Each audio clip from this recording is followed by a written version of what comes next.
नमस्कार जंटी में स्वागत आपका। मैं हूं योगेंद्र। आप देख रहे हैं खास खबर, और खास खबर में बात करेंगे राजस्थान की सियासत की। राजस्थान में 7 विधानसभा सीट के लिए बाई इलेक्शन चल रहा है। 13 तारीख को मतदान होगा और 23 तारीख को किस्मत का पिटारा खुलेगा, यानी कि परिणाम आएगा। 7 सीट से हमारी जो सीरीज चल रही है, आज हम बात कर रहे हैं दौसा की। जयपुर से लगता है, जयपुर जिले का ही एक हिस्सा था पहले दौसा, जिससे बाद में जिले का दर्जा दिया गया और जिला बनाया गया। और अगर यूं बात करें तो दौसा की केवल बस राजस्थान की पृष्ठभूमि में नहीं रहा है, देश में भी काफी नाम रहा है वहां के पॉलिटिशियंस की वजह से, चाहे वो नवल किशोर शर्मा हो या फिर राजेश पायलट रहे। ये एक ऐसी चुनावी रणभूमि है जहां पे अभी की अगर हम बात करें तो जनरल सीट है दौसा की, लेकिन वहां मुकाबला एससी और एसटी के जो प्रत्याशी हैं उनके बीच है। वहां जातीय कोई मायने नहीं रखते, लेकिन जैसा समीकरण राजनीतिक दलों को सूट करता है उसी तरह से टिकट दिए जाते हैं। इससे पहले भी ये जो चुनाव हो रहा है, मुरारी लाल मीणा कांग्रेस के पार्लियामेंट मेंबर के लिए चुने गए। उसके बाद ये सीट खाली हुई है और अब मतदान हो रहा है। बीजेपी ने जगमोहन मीणा पे दाव खेला है, जो डॉक्टर किरोड़ी लाल मीणा के भाई हैं। वो इस्तीफा दे चुके हैं, लेकिन कभी मीटिंग में जाते भी हैं, कभी नहीं जाते हैं कैबिनेट की भी, तो वो भी एक चर्चा का विषय है। दूसरी ओर डीडी बैरवा, जो पहले प्रधान रह चुके हैं, अभी भी उनके परिवार से प्रधान है, तो वो मैदान में कांग्रेस की तरफ से कुल 12 प्रत्याशी हैं। जातीय समीकरण की अगर हम बात करें तो आप स्क्रीन पे देख सकते हैं, वहां पे मीणा, गुर्जर, ब्राह्मण, मुस्लिम, इन मतदाताओं का बोलबाला है। और भी जातियां वहां पे रहती हैं। तो चलिए हम चर्चा शुरू करेंगे, और हमारे साथ वरिष्ठ पत्रकार विनोद पाराशर साहब जुड़े हुए हैं, भाजपा से अभय शंकर जी जुड़े हुए हैं, और कांग्रेस से हमारे साथ मुकेश राणा जी जुड़े हुए हैं। सभी का स्वागत है। मैं विनोद जी आपके पास में आना चाहूंगा जी। ये तो माना जा सकता है कि मुकाबला काफी रोचक है और सबकी निगाहें किरोड़ी के भविष्य पे भी, या कहूं कि किरोड़ी की सारे दाव पेच उन पे भी टिकी हुई है। इस बार का अब तक का सबसे रोचक मुकाबला रहेगा ही। यहाँ कल सचिन पायलट दौरे पर थे, उन्होंने कहा कि यहाँ 2 विचारधाराओं की लड़ाई है, जबकि सच्चाई ये है कि 2 विचारधाराओं की नहीं, यहाँ 2 आदिवासी मीणा समाज के नेताओं की लड़ाई है। कांग्रेस का प्रतिनिधित्व कर रहे हैं यहाँ पर सांसद मुरारीलाल मीणा, और भाजपा की ओर से है यहाँ डॉक्टर किरोड़ी मीणा। किरोड़ी मीणा के तो भाई को टिकट दिया गया है, जगमोहन जी को। वहीं दूसरी ओर कांग्रेस ने पहली बार एक नया प्रयोग किया है कि जनरल सीट पर एससी वर्ग को उन्होंने टिकट दिया है। ये मतलब इस तरह से एक ऐसा जो हालांकि पूर्व मुख्यमंत्री जो अशोक गहलोत थे, यहाँ अपने बयानों में बोल के गए थे कि साहब हमारी यहाँ ऊपर तक शिकायत हुई है, राष्ट्रीय अध्यक्ष तक, कि साहब यहाँ मैच फिक्स हो गया है। लेकिन मुझे नहीं लगता यहाँ पर मैच फिक्स हुआ हो। कांग्रेस ने बहुत ही सोच समझकर एक अच्छा प्रत्याशी मैदान में उतारा है। हालांकि एजुकेशन की दृष्टि से देखे जाए और वैसे देखा जाए तो भाजपा का प्रत्याशी भी काफी मतलब प्रशासनिक सेवा में रहे हैं, और किरोड़ी मीणा का इस क्षेत्र में काफी दबदबा रहा है। वो पिछले 20-25 सालों से इस क्षेत्र में अपनी पकड़ बनाए हुए हैं। अब यहाँ इन दोनों के बीच मुकाबला है। यहाँ कोई विचारधारा का या कोई जातिवाद का या किसी तरह का कोई समीकरण नहीं है, अभी तक कोई बना भी नहीं है। यहाँ किरोड़ी मीणा और मुरारीलाल मीणा के बीच वर्चस्व की लड़ाई चल रही है मुख्य रूप से। बिल्कुल ये तय होगा कि मीणा समाज का नेता एक, क्योंकि दौसा को यूं माना जाता है कि कैपिटल की तरह भी काम करती है दौसा, और मीणा वाटी के लिए खास रूप से इसे जाना जाता है। तो चले मैं मुकेश जी आपके पास में आना चाहूंगा। ये बयान बड़ा चर्चाओं में अशोक गहलोत का कि यहाँ मैच फिक्स है। मैं एक बात कहना चाहूंगा, 2004 के लोकसभा चुनाव का मुझे अच्छे से ध्यान है, और गवर्नमेंट कॉलेज में परिणाम आ रहा था उस वक्त। शायद पाराशर साहब जर्नलिज्म में होंगे 2004 में, और इन्होंने सुना होगा सचिन पायलट चुनाव जीते थे करतार सिंह भड़ाना से, और बाहर आकर के जब मैं सुन रहा था, एक चैनल के लिए लाइव कर रहा था, वो भी वैन लगी हुई थी मेरी, तो नारे लग रहे थे कि किरोड़ी लाल जिंदाबाद, राजेश पायलट अमर रहे। शायद विनोद जी ध्यान होगा आपको। जी। तो इसी बात को लेकर के शायद अभी भी कुछ सियासी हलकों में चर्चा थी, सचिन पायलट और किरोड़ीलाल मीणा के बीच मैच फिक्स है। हालांकि विनोद जी सीनियर जर्नलिस्ट है, वो खारिज कर रहे हैं इस बात को, लेकिन चर्चा का विषय है मुकेश जी। तो ये कांग्रेस के लिए कहीं अविश्वास की बात तो नहीं पैदा कर रहा? मैं आप सभी को नमस्कार करता हूँ।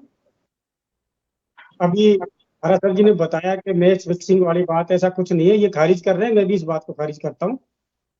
दूसरी बात, मैं आपको निवेदन करना चाहूंगा कि यहाँ पर ऐसा कोई मैच फिक्सिंग या ऐसी कोई बात नहीं है।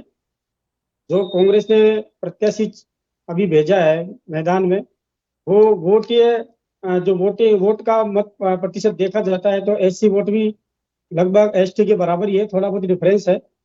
और विचारधारा की तो काउंट की बात आ रही है अपने विचारधारा की, सर मैं निवेदन करूंगा, विचारधारा तो कांग्रेस की विचारधारा आम आदमी के साथ जुड़ी हुई है, गरीब किसानों और बिल्कुल धरातल के व्यक्ति के लिए कांग्रेस की विचारधारा ही बेस्ट है।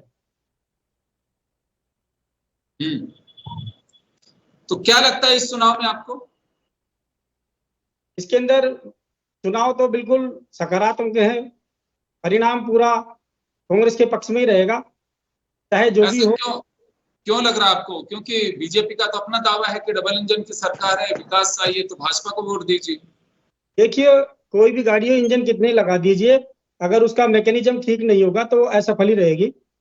कांग्रेस ने जितनी भी योजनाएं चलाई थी गरीबों के लिए, असहाय लोगों के लिए, आम जनता के लिए, उन योजनाओं को और बजट को इन लोगों ने रोका है। तो आम जनता इस बात पे त्रस्त है कि जो चली नई योजनाएं आप चलाइए, इसमें कोई दोहराई नहीं है, सरकार को चलाना भी चाहिए, जन कल्याणकारी योजनाएं चलानी चाहिए, लेकिन जो जन कल्याणकारी योजना ऑलरेडी चल रही है, जो कार्य विकास के ऑलरेडी चल रहे हैं, उनको रोकना नहीं चाहिए। इसलिए आम आदमी त्रस्त है। आपको लगता है कि भाजपा ने आपकी जो गारंटी दी हुई थी उन योजनाओं को रोका है और उसकी वजह से आपको बेनिफिट मिलेगा, ये आपका दावा है? चलिए मैं अभय शंकर जी के पास में जाना चाहूंगा।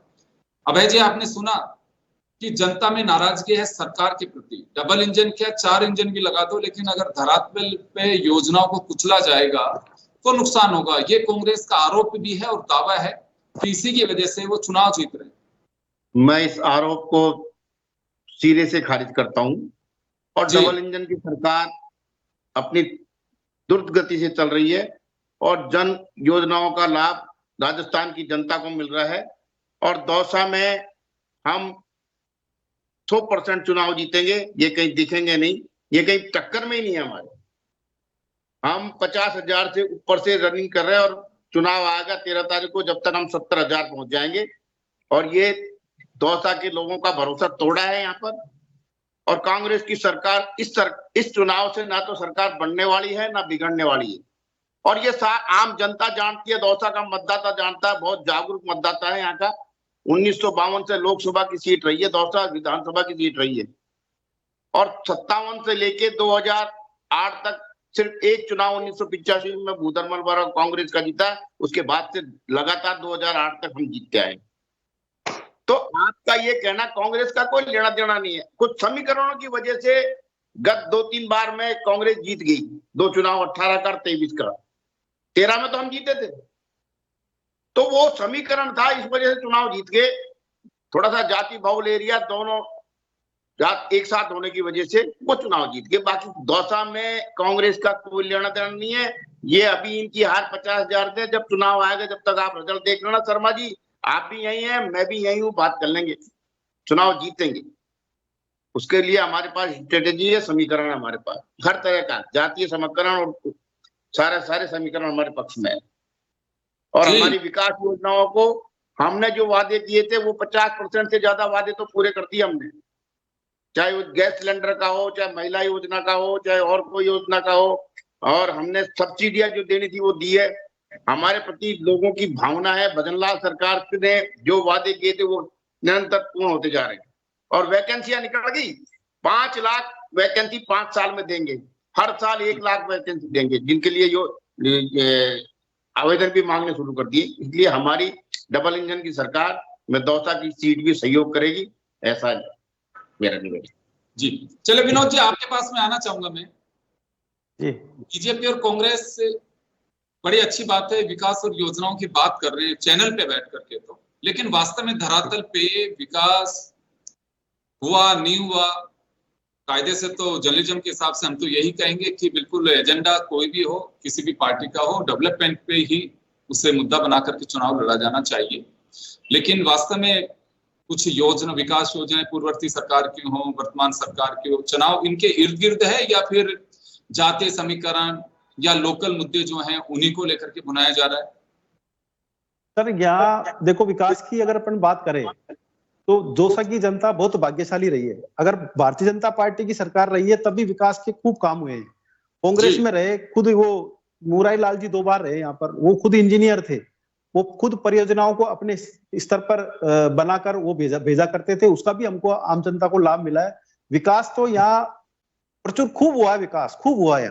बीजेपी ने भी अपने स्तर पर कराया, कांग्रेस सरकार ने भी कराया है, इसलिए विकास का यहाँ कोई मुद्दा नहीं है। यहाँ मुख्य जो चुनाव है, यहाँ 2 प्रतिष्ठित व्यक्तियों के आमने सामने है, उनकी प्रतिष्ठा का सवाल है, और मुख्य रूप से जातिगत समीकरण भी बहुत मायने रखता है यहाँ पर।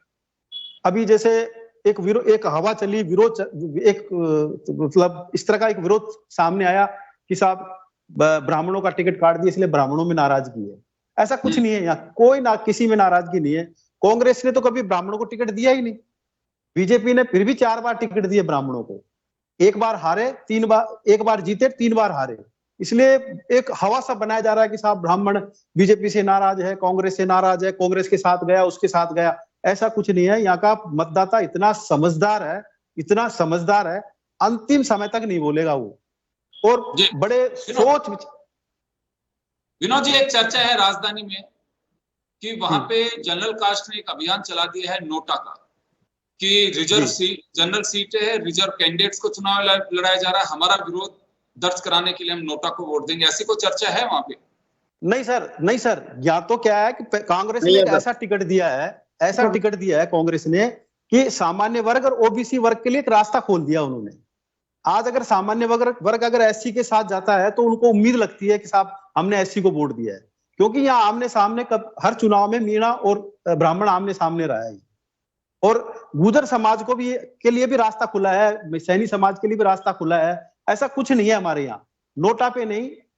जो प्रमुख जो राजनीतिक पार्टियां हैं, कांग्रेस, बीजेपी, उनके पक्ष में मतदान होगा। नोटा का ऐसा कोई, यहाँ मैं तो आज ही सुन रहा हूँ कि यहाँ साहब ऐसा चला रखा है। हाँ, ये बाहर के जो नेता आ रहे हैं ना, वो कुछ इस तरह की दुष्प्रचार जरूर कर रहे हैं कि साहब इसको वोट दो, उसको दो, ऐसा दो, लेकिन हमारे यहाँ बहुत सामाजिक समरसता है। हम मिलकर साथ मिलकर फैसला लेती है यहाँ की जनता, बहुत सामाजिक समरसता है यहाँ, ऐसा कोई नहीं है। हाँ, चुनाव जातिगत आधार पर जरूर होता है, लेकिन वो चुनाव तक ही रहता है, उसके बाद में कोई द्वेषता, किसी तरह की कोई कटाक्ष वगैरह कुछ नहीं होता है ऐसा। और एक चीज और मैं जानना चाहूंगा, यहाँ कड़ा और रोचक मुकाबला कहा जा सकता है या चुनाव किसी एक दिशा में जाता दिखाई दे रहा है? नहीं सर, एक दिशा में तो नहीं जा रहा है ये चुनाव, कड़ा मुकाबला है, जबरदस्त मुकाबला है। अभी तो भाजपा ने अपने पत्ते खोले ही नहीं है, अभी तक तो कांग्रेस का ही चल रहा है, देखो मैं बताऊं आप। और दूसरा, अभी संगठन पूरी तरह से भाजपा का भी सक्रिय नहीं हुआ है। हाँ, अंदर खाने में इनके आपसी विवाद जरूर है कि साहब जिम्मेदारी उसको दे दी, इसको दे दी, इसको दे दी, लेकिन यहाँ जो मुख्य जो कमान है यहाँ डॉक्टर किरोड़लाल मीणा के पास है, और किरोड़लाल मीणा राजनीति के सबसे बड़े जादूगर माने जाते हैं इस जिले में। इस जिले में उन्होंने कई परिणाम उलटफेर भी किए हैं, किसी को जिताया भी है, हराया भी है, इसमें मास्टर माइंड है वो।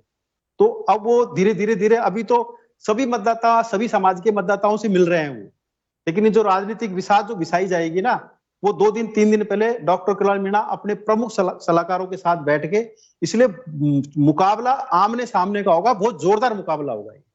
अपन स्पष्ट तौर पे ये नहीं कह सकते कि भाजपा चुनाव जीत रही, कांग्रेस चुनाव जीत रही है। बिल्कुल मुकाबला कड़ा है, और अभी कहना बहुत मुश्किल है कि बिल्कुल मुश्किल करवट बैठेगा। बिल्कुल, क्योंकि मतदाता अपने पत्ते कभी नहीं खोलता। आपने सही कहा पहले भी कि मतदाता बहुत स्मार्ट है, और मतदाता हमेशा से स्मार्ट है, वो जानता भी है, और यही एक ऐसा अवसर होता है कि वो चकमे भी दे सकता है और अपने पत्ते भी खोल सकता है, क्योंकि फिर 5 साल नेताओं के दायरे में उसे घूमना है। तो इस कारण से ये अवसर यही मिलता है उसे अपनी बात कहने का, अपने इस बात का एहसास करने का कि हाँ, मेरे हाथ में ताकत है, जो विधानसभा की दहलीज पे पहुंचेगा वो मेरी वोट की कीमत से, मेरे वोट की ताकत से ही पहुंच सकता है। मुकेश जी, आपके पास दौसा के मतदाताओं ने हमेशा योग्य उम्मीदवार को चुना है। आज आजादी से बाद से लेकर आज तक का आप चुनाव देख लो, योग्य व्यक्ति को चुना है। जैसे मुरारीलाल मीणा भी एक योग्य व्यक्ति, या हरीश मीणा भी सांसद रखे गए योग्य व्यक्ति, डॉक्टर किरोड़लाल मीणा भी योग्य व्यक्ति रहे, या पंडित नवल किशोर शर्मा, श्री रामकरण जोशी, श्री राजेश पायलट, सचिन पायलट जैसे योग्य और अनुभवी लोग यहाँ रखे गए। इसलिए यहाँ का मतदाता बहुत ही शार्प है, वो योग्य आदमी को चुनता है, उसको जातिवाद से कोई मतलब नहीं। अंतिम निर्णय। चलिए मुकेश जी, आपके पास में आना चाहूंगा। एक चर्चा यह है कि आपके यहाँ पे कार्यकर्ता नर्वस हैं, बैठे हुए हैं, काम नहीं कर रहे हैं, केवल बस दिखावा है, लेकिन धरातल पे नहीं जा रहे हैं। आरोप है, यहाँ चर्चा का विषय भी है कि दौसा के अंदर कोई बोलने को तैयार नहीं है।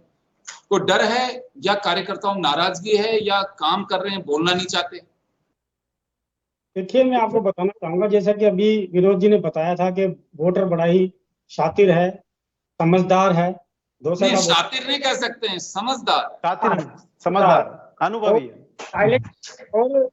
साइलेंट हो गया वोटर इस समय। और आप कार्यकर्ता की जो बात कर रहे हैं, आप कार्यालय की स्थिति देखकर आप इस बात को नहीं आंक सकते। कार्यकर्ता हमारा सारा फील्ड में है और सुबह से लेकर शाम तक सारा कार्य फील्ड पे चल रहा है, धरातल पे चल रहा है। आपके सामने मैं एक बात जरूर कहना चाहूंगा, अभी उस समय कह नहीं पाया था, कि भाजपा सरकार को आम जनता ने ही नकार दिया है। वर्तमान में अगर सरकार बनने वाली बात हो तो भाजपा सरकार को आम जनता ने नकार दिया है। छोटा सा एक पॉइंट दूंगा मैं आपको, वृद्धावस्था पेंशन जो कि कांग्रेस सरकार ने 500 रुपए से स्टार्ट की थी और 1500 रुपए तक ले जाने की तैयारी कर ली। अभी वर्तमान में 11 महीने लगभग बीजेपी सरकार को बने हो गए राजस्थान में, सारा पैसा रुका हुआ है, वृद्ध व्यक्ति बिल्कुल परेशान है। शिक्षा की जहां से हम बात करते हैं वहां पर स्कूलें बंद करने की तैयारी चल रही है कई जगह। तो आम जनता तो त्रस्त हो चुकी है। आम जनता ये नहीं चाहती कि भाजपा का राज वापस आए। जैसा कि अभी पाराशर जी ने बताया कि उम्मीदवार तो योग्य ही चुना है यहाँ पर, जितना भी चुना है, और अभी पार्टी ने, चाहे भाजपा ने है और चाहे कांग्रेस ने, योग्य उम्मीदवार ही खड़े करे हैं और एक पेच फंसाया है, आपस में अपनी अपनी दावेदारी दिखा रहे हैं। लेकिन मेरा निवेदन इतना सा है कि अगर हमारी योजनाएं कारगर नहीं होगी, धरातल वाली नहीं होगी, तो हम किस तरह दावेदारी दिखाएंगे। हमारी सरकार ने तो सारे काम ही धरातल वाले किए हैं और बिल्कुल इंप्लीमेंट किया है। एक भी अगर योजना 11 महीने में कोई इंप्लीमेंट की हो भाजपा सरकार ने, तो मैं पूछना चाहूंगा मंच के माध्यम से, बताएं अभी आप। जी चलिए, बहुत अच्छी बात है। बहस इसी बात को लेकर होनी चाहिए कि हमारी योजनाओं में क्या दम था और आपने क्या दिया, होना भी यही चाहिए। लेकिन चुनाव उसके आसपास टिकता नहीं है। देखिए, चुनाव जिताऊ बाजी पर तय होता है सारा, कि जीतना है चुनाव। वो साम दाम दंड भेद, ये सब राजनीति की सफलता के लिए ही सामने आए हैं। अभय जी, आपके पास में आना चाहूंगा मैं। जी सर। अभी आपने सुना कि जो जनता है वो त्रस्त हो चुकी है और जनता सब समझ रही है, पत्ते खोलना नहीं चाहती। एक बात यह है कि लोग ये भी कहते हैं कि थोड़ा डर है, उसके कारण से मालाएं तो पहनाई जा रही है लेकिन वोट नहीं देंगे, ऐसा है? बिल्कुल नहीं है ऐसा। आपने अभी कांग्रेस के मुकेश जी ने और विनोद पाराशर जी ने कहा कि दौसा की जनता जी बिल्कुल, दौसा की जनता काफी समझदार है। समझदार हर मतदाता ही होता है, वो किसी भी क्षेत्र का हो, इसमें कहीं कोई डाउट नहीं है। और होना भी चाहिए, क्योंकि मतदाता स्मार्ट होता है तभी अच्छी सरकारें चुनी जाती हैं, अच्छे जनप्रतिनिधि निकल करके जाते हैं। और अगर वो चुनाव ऐसे ही किसी तरह से कर लेते हैं तो वो उनका मत जो है वो कोई बहुत सफल और कारगर नहीं कहलाता है। क्योंकि व्यक्ति ऐसा होना चाहिए जो चुनाव जीत करके जाए, जो अपनी बात कह सके, अपनी जनता का हक 2-2.5 लाख के आसपास मतदाताओं का प्रतिनिधित्व करता है एक जनप्रतिनिधि विधानसभा में जाके। लोकतंत्र की सर्वोच्च पंचायत है किसी प्रदेश की विधानसभा, और वहां जाकर के अगर आप खामोश होकर के बैठे रहते हैं, अपनी बात नहीं कह पाते हैं, तो जनता के साथ नाइंसाफी होती है। तो जनप्रतिनिधि तो ऐसा ही होना चाहिए जो चुन करके जा सके। यहाँ एक पॉजिटिव बात यह है कि जगमोहन मीणा एक राजनीतिक परिवार से ताल्लुक रखते हैं। उनके भाई मंत्री भी रह चुके हैं, सांसद भी रह चुके हैं, विधायक भी हैं, मंत्री भी हैं, और उनका भतीजा भी अभी किरोड़ीलाल का है, वो विधायक है, महुआ से विधायक है राजेंद्र मीणा। तो उस परिवार से ताल्लुक रखते हैं। इधर जनप्रतिनिधि रहने का, प्रधान रहने का सौभाग्य भी मिला और एक एक्सपीरियंस है कि जनता के बीच कैसे काम होता है। तो ये तो कोई नहीं कह सकता है कि नौसिखियां क्या है। दोनों राजनीति के एबीसीडी को बहुत बारीकी से जानते हैं। चलिए, अभय शंकर जी से मैं जवाब लेना चाह रहा था, लेकिन वो कोई कनेक्टिविटी प्रॉब्लम होगी, वो मेरे साथ नहीं जुड़ पा रहे। मैं विनोद जी का रुख करना चाहूंगा एक बार वापस। तो विनोद जी, आपने कई बातों को खुल करके बताया कि मतदाता अभी पूरी तरह से पत्ते नहीं खोल रहा, लेकिन चुनाव काफी रोचक है। बाई इलेक्शन है, ऐसे में नेताओं की फौज, कार्यकर्ताओं की फौज दूसरी जगह से भी पहुंच जाती है और तय नहीं कर पाते हैं कि वास्तव में क्या कुछ होने वाला है। तो फिलहाल तो यही मान करके चल सकते हैं कि कड़ा मुकाबला है, रोचक मुकाबला है और ऊंट किस करवट बैठेगा, इसके लिए नेताओं को पसीने छुड़ाने पड़ेंगे। जी बिल्कुल सही। यहाँ भाजपा और कांग्रेस को दोनों को बराबर मेहनत करनी पड़ रही है। कांग्रेस ने तो अपना एक पूरा बूथ लेवल तक का एक संगठन खड़ा कर रखा है। यहाँ मुरारी लाल जी ने अपने स्तर पर, इधर बीजेपी ने भी अब बूथ स्तर पर पन्ना इकाई वगैरह ऐसी गठन कर रखे हैं पूरी तरह से। लेकिन सरकार के विभिन्न मंत्रियों को यहाँ जब कांग्रेस ने ऐसा पेच पाया है सामने टिकट देकर कि सरकार के सारे मंत्रियों को यहाँ जबरदस्त मेहनत करनी पड़ रही है। हर जाति, हर वर्ग, हर धर्म के यहाँ नेता पड़ाव डाले हुए हैं। बीजेपी से भी डाले हुए हैं, कांग्रेस से भी अब आने की तैयारियां हैं। 2 दिन बाद में, 4 दिन बाद में वो एक मीटिंग करेंगे, आम सभा भी करेंगे। कल सचिन पायलट भी गुर्जर समाज के बहुत बड़े लीडर हैं, सचिन पायलट, और उनका राजनीतिक जुड़ाव रहा है इस दौसा से काफी, और यहाँ प्रत्येक मतदाता को जानते भी हैं और गुर्जर समाज में अच्छी छाप रखते हैं। कल उनका ऐतिहासिक दौरा रहा है यहाँ 2 सेक्टरों में, काफी प्रभावी रहा है, प्रभावशील रहा है उनका दौरा। अब इधर बीजेपी ने भी ब्राह्मण समाज के लीडर घनश्याम जी तिवारी हैं, कोटा से विधायक हैं संजय शर्मा, और भी कई लीडर हैं, जैसे मदन जी दिला। विनोद जी, मैं रोकना चाहूंगा, अभय जी जुड़ गए हमारे साथ में क्योंकि समय हो चुका है। 30 सेकंड जरूर देना चाहूंगा। चलिए अभय जी, जाते जाते हम आपसे जरूर जानना चाहेंगे कि क्या आपका दावा है। सवाल मैंने आपसे किया था, आप बोलना शुरू कर रहे थे। जी साहब, मैं कह रहा हूं कि आपने कहा, विनोद जी ने और मुकेश जी ने कहा कि दौसा की जनता बहुत समझदार है और वो योग्य उम्मीदवार को चुनती है। तो मैं आपके सामने फैसला इन दोनों से करवाना चाहता हूँ कि योग्य उम्मीदवार दोनों में कौन है। उनकी नजर में दोनों योग्य तरीके से दोनों योग्य हमारे नजर में। मुकेश जी तो कहेंगे कि साहब हमारा कैंडिडेट योग्यता के आधार पर दिया है तो योग्य है, आप अपने कैंडिडेट को योग्य बताएंगे। हमारा तो योग्य है ही, प्रशासनिक की सेवा का अनुभव है, पढ़ा लिखा है, ये पढ़ा लिखा नहीं है, ये मैट्रिक पास नहीं है, दीनदयाल प्रशासनिक की सेवा। तो योग्यता को जाति के आकलन से ये तय थोड़ी होने वाली है। जाति के आकलन से योग्यता तय नहीं होती, हर जाति में योग्य है, लेकिन यहाँ योग्यता है पढ़ लिखने से, काम करने से। ये आदमी आज आएगा तो ERCP का पानी आएगा, जो बीजेपी की योजना है वो आगे बढ़ेगी, विकास होगा, और भी ज्यादा विकास होगा, विकास होता आ रहा है और भी ज्यादा विकास होगा। तो यहाँ से कुछ कंटेस्ट वाली कोई बात ही नहीं है। बड़ा ही चुनाव है दौसा का। कहूंगा कोई भी काम, जितने भी काम इस टाइम वर्तमान में दौसा में चल रहे हैं, सारे काम कांग्रेस के करे हुए हैं, आप लोगों ने रुकवाए हैं, इनको चलवाए, मेरा आपसे निवेदन है। चलिए, मैं माफी चाहूंगा, मैं रोकना चाहूंगा सर, सभी को रोकना चाहूंगा क्योंकि समय का अभाव है, मैं रोकना चाहूंगा। तो दौसा की सियासी गणित हमने समझने की कोशिश की, वहीं से धरातल की जो रिपोर्ट है, अपने अपने दावे हैं, और वरिष्ठ पत्रकार विनोद पारासर जी का स्पेशली थैंक्स, उन्होंने समय दिया, और हमारे भाजपा और कांग्रेस के जो नेता हैं उनका भी आभार, और हमारे दर्शकों का बहुत बहुत आभार। दौसा की सियासत को आज हमने समझा है, और फिलहाल खास खबर में इतना ही। दीजिए इजाजत, नमस्कार। नमस्कार।